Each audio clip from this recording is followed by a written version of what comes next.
Hola, ¿qué tal? ¿Cómo están? Espero que muy bien. Mi nombre es Gerardo Muñoz y el día de hoy vamos a analizar los temas de justicia, seguridad y contrato social. En ese sentido, iniciaremos explicando o tratando de dar unas aproximaciones a lo que debemos de entender por justicia. Justicia es un término amplio, multívoco, porque hace referencias a muchas realidades. Así, por ejemplo, nosotros podemos decir que cuando una persona celebra algún tipo de relación jurídica y esta relación por alguna circunstancia en particular no llega a buen término, el interesado puede acudir ante una autoridad jurisdiccional para que decida sobre esta situación y cuando emite una sentencia, si le es favorable, dirá que es justa, ¿no? Esa sería una primera acepción, un primer acercamiento a lo que pudiéramos entender por justicia. Otro segundo ejemplo podría ser que cuando nosotros como ciudadanos vemos o consideramos que una ley tiene concordancia, una ley cualquiera que sea, tiene concordancia con la realidad, podemos hablar de que es una ley justa. Caso contrario, cuando una ley no se ajusta a las necesidades sociales, cuando de repente es una ley que consideramos que es abusiva o que no es equitativa, pues decimos que esa ley es injusta. Otra circunstancia en la que podemos hablar de justicia se refiere a que cuando alguna persona es tratada de manera diferente, de manera despectiva, incluso discriminatoria, por cuestiones de género, de preferencia sexual, de religión, por el lugar donde nació, podemos decir que ese trato es injusto. Sin embargo, cuando se hacen a un lado ese tipo de diferencias y no trascienden en la manera en cómo se les trata, hablamos de que pues, esa conducta, ese trato es justo. Y así podemos seguir con un sinfín de ejemplos que hacen referencia a este término, justicia. ¿Pero qué es la justicia? Vamos a tratar, dejando de lado consideraciones filosóficas, conceptuales, doctrinales, que realmente dan para mucho. Vamos a enfocarnos en un término, una definición muy sencilla que nos va a permitir avanzar en esta sesión. Y es la definición clásica de justicia, que es la virtud de dar a cada quien lo suyo. Esta definición nos da elementos importantes a analizar. El primero es la virtud. La virtud es un concepto que tiene que ver con la ética, pero bueno, ahorita nosotros lo vamos a simplemente referir como la voluntad de hacer cosas buenas, ¿no? Entonces ese sería el primer concepto. Entonces la virtud es una voluntad de hacer el bien. Y la siguiente parte de la definición, que tiene que ver con dar a cada quien lo suyo, representa también un elemento importante que se debe de explorar, que es lo suyo de cada quien, ¿no? Esa cuestión ya no es propiamente parte de la justicia, sino es más bien parte del derecho que determina qué es lo que le corresponde a cada quien. Entonces, cuando ya tenemos claros estos dos elementos, esta voluntad de hacer el bien y de dar a cada quien lo que le corresponde, pues podemos tener una idea clara de lo que debemos de entender por justicia. Este concepto es un valor en las sociedades actuales porque a partir de él se desarrollan otra serie de valores que son importantísimos para procurar el bien social, ¿no? Después de la justicia pues vienen valores como la solidaridad, la equidad, el respeto a las instituciones, los principios de legalidad, que evidentemente no podrían darse si no está establecido y no es respetado este concepto de justicia. En las sociedades podemos decir que existen diferentes tipos de justicia y que son los que vamos a tomar en consideración, más allá de todas las definiciones que se pueden realizar respecto de este concepto. El primer tipo de justicia que nos interesa es el que hace referencia a una justicia distributiva, que esta justicia busca la distribución justa de los bienes y recursos dentro de una sociedad. Evidentemente no podremos hablar que estamos viviendo en una sociedad justa si los recursos, si los bienes están distribuidos de manera inequitativa, ¿no? Un Estado, una sociedad no puede considerarse justa como tal si los bienes están en manos de unos pocos y muchos más tienen carencias fuertes que no les permiten tener una vida funcional. Si muchas personas no tienen acceso a los servicios públicos y estos nada más se encuentran monopolizados por unos cuantos, no será una sociedad justa. Entonces, precisamente esta justicia distributiva busca que todos estos bienes y servicios estén al alcance de todos. El otro tipo de justicia es la justicia procesal y es normalmente la que nosotros, o la mayoría de nosotros, entendemos. Y es aquella que busca la imposición y posterior cumplimiento de las normas por parte de los miembros de una sociedad. Es importante, como lo mencionamos en bloques pasados, que los ciudadanos estén involucrados en los procesos legislativos. Entonces, cuando los ciudadanos de alguna manera están al tanto de cuáles son las normas que los rigen y también de las consecuencias a las que serán acreedores si no cumplen esas normas, podrán tener un desenvolvimiento más pleno dentro de la sociedad. Cuando un ciudadano no cumple las normas y se hace acreedor a una sanción, pues evidentemente no estará actuando de una manera justa. Y precisamente a esto hace referencia la justicia procesal. El siguiente ejemplo es la justicia retributiva, y es aquella que busca que los individuos sean tratados de la misma forma en que se tratan a los demás. Eso tiene que ver un poco con la equidad, ¿no? Y retomo el ejemplo que habíamos puesto hace un momento. Es impensable que en una sociedad justa a alguna persona se le trate diferente por el simple hecho de tener un origen étnico distinto, por tener una preferencia sexual distinta, por su color de piel, en fin, por la religión que profesa. Entonces, precisamente esta justicia, la retributiva, busca que estas situaciones no sucedan. El siguiente tipo de justicia es la justicia restaurativa, y es aquella que busca subsanar el daño causado por un tercero a un individuo particular.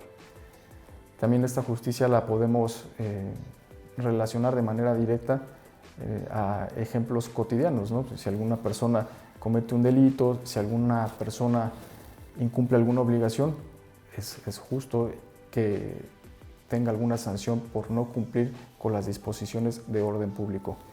Y a esto es precisamente lo que hace referencia. Entonces, la justicia tiene ciertas características que son las que nos importan realmente para este tema, y las voy a enunciar a continuación. La justicia es una virtud o cualidad humana. Virtud porque, como lo mencionamos al principio, es una voluntad constante de hacer algo. ¿Qué es ese algo? Pues dar a cada quien lo suyo. Busca el bien común, es un valor preponderante social, porque a partir de este valor o sobre este valor se construyen instituciones y una serie de acuerdos que sirven para que las sociedades funcionen de manera adecuada. Supone la igualdad ante la ley, la equidad, y en este punto también es importante hacer referencia que la justicia también aboga porque se trata igual a los iguales y desigual a los desiguales. Esta es una forma de justicia y que también es importante tener clara. Y puede explicarse la justicia de diferentes puntos de vista, ¿no? Esa es otra de las características que tiene. Como lo mencionábamos, es un concepto multívoco. Como lo precisábamos, lo importante al momento de explorar este término es quedarnos con la idea de que es un valor preponderante para la construcción de las sociedades y que no se puede esperar que una sociedad funcione cuando este valor es violentado de cualquier forma. Explicado este término, toca el turno de explicar lo que debemos de entender por seguridad. Y la manera más sencilla de entender este concepto la podemos entender a partir de su significado etimológico. Seguridad viene de un vocablo latino, securitas, que quiere decir sin miedo. Sin miedo. Entonces, la seguridad pues, es ese estadio de la persona, del individuo, que le permite no tener temor frente a cualquier tipo de amenaza externa. En ese sentido, La seguridad es una de las características esenciales de cualquier Estado.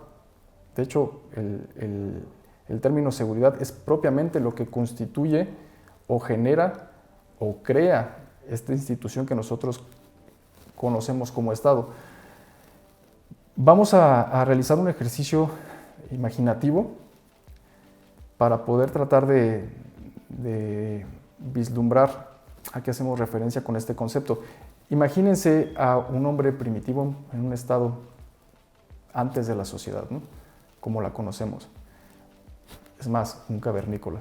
La persona que vivía en este estadio, pues evidentemente tenía ciertas características que compartimos, comparte con nosotros, ¿no?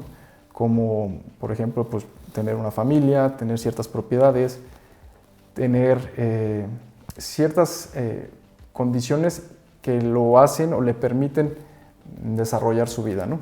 Sin embargo, en ese momento, pues no existía el Estado. Entonces, ¿cómo le hacía este primer individuo para proteger los bienes o las cosas que le interesan? A la familia, su propiedad, su comida, su ganado.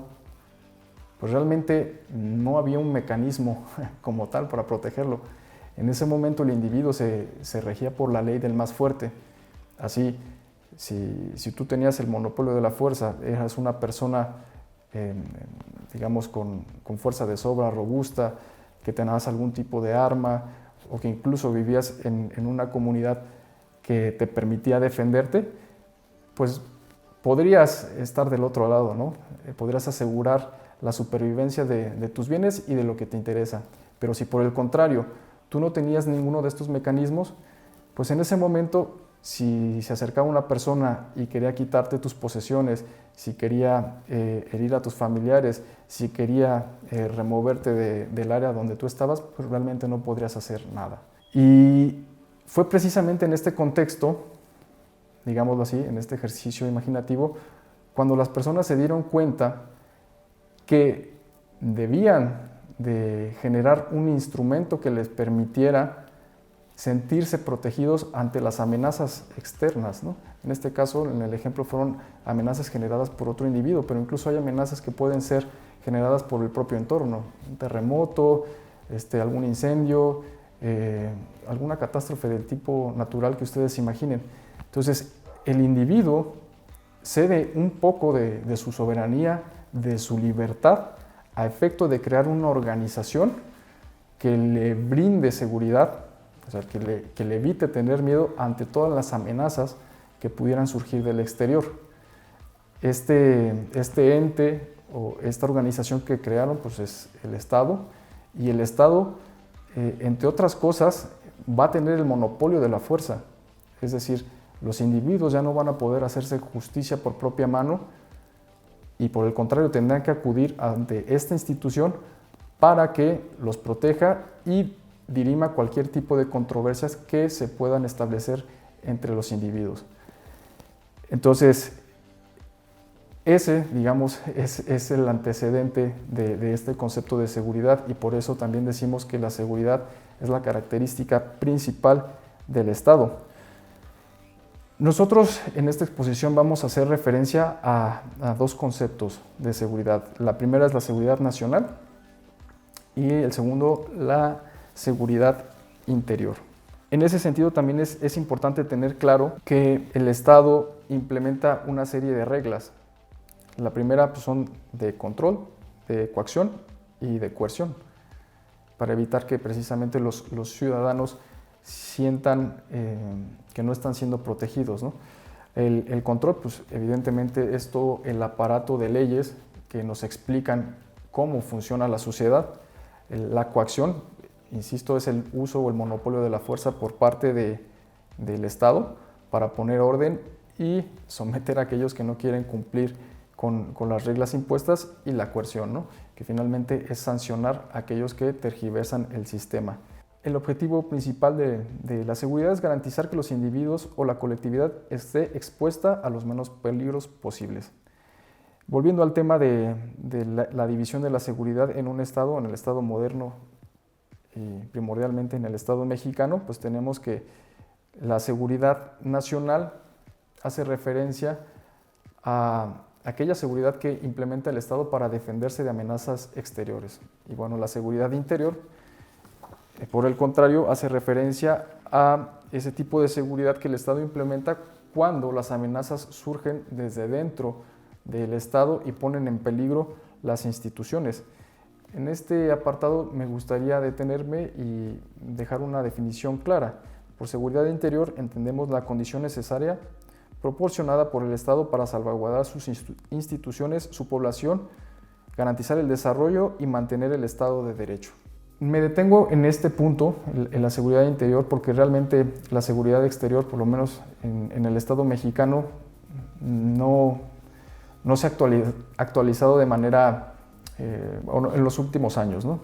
O sea, realmente la cuestión de las amenazas externas al Estado mexicano no ha sucedido. No hemos estado en un periodo de guerra, básicamente desde finales del siglo XIX, entonces lo vamos a dejar de lado. Pero la seguridad interior sí es muy importante porque, sobre todo en la actualidad, se han generado una serie de fenómenos muy anormales, digámoslo así, que de verdad han comprometido esta seguridad interior. Llámese narcotráfico, grupos delictivos, etcétera, etcétera. Entonces, por eso es importante tener claro esta idea. El elemento más importante de la seguridad interior lo constituye la seguridad pública. ¿Y qué es la seguridad pública? Pues es una función a cargo de la Federación, de los estados y de los municipios, que tiene como objetivo salvaguardar la integridad y los derechos de las personas.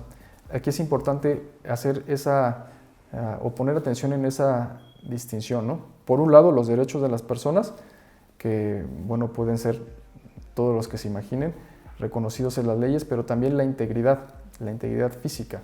Ese es uno de los objetivos principales de la seguridad pública. Y por eso también podemos hablar que son organismos que forman parte de la seguridad pública, todos aquellos que forman parte del Estado y que tienen como objetivo que las personas no se vean vulneradas en su integridad física. Bomberos, cuerpos médicos de salud, etcétera, ¿no? Entonces eso es importante. Otro de los objetivos es preservar las libertades, orden y paz pública. ¿Por qué es importante esto? Porque, bueno, como lo hemos venido diciendo, resulta trascendental para el desarrollo armónico de una sociedad que estas condiciones estén dadas. Si no están dadas, pues evidentemente el individuo no se va a poder desarrollar y a la postre va a generar una ocasión de insatisfacción que puede incluso llegar a la constitución de un verdadero Estado fallido. Y finalmente, pues bueno, también la seguridad pública hace referencia a la prevención de delitos, a las infracciones administrativas, a la investigación y sanción de delitos y a la reinserción social. Entonces, todos estos aspectos son los que abarca este tipo de seguridad.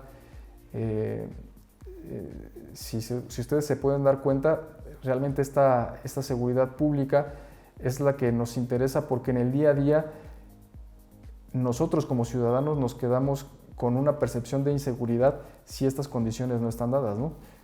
Desde las faltas administrativas, si nosotros igual vamos caminando por la calle y alguna persona se encuentra alcoholizada en las esquinas de nuestros vecindarios, pues tenemos una sensación de inseguridad. E igual, si nosotros de alguna manera estamos tratando de convivir de manera pacífica, pero en nuestro vecindario, en nuestra comunidad existen riñas, pues igual nos genera una situación de inseguridad. Ya ni siquiera decir de las cuestiones que tienen que ver con la incidencia delictiva. Si en nuestra comunidad, en nuestro barrio o nuestro fraccionamiento se cometen delitos de cualquier tipo, ya sea robo a casa habitación, homicidio, delitos de carácter sexual, nos van a generar una situación de inseguridad.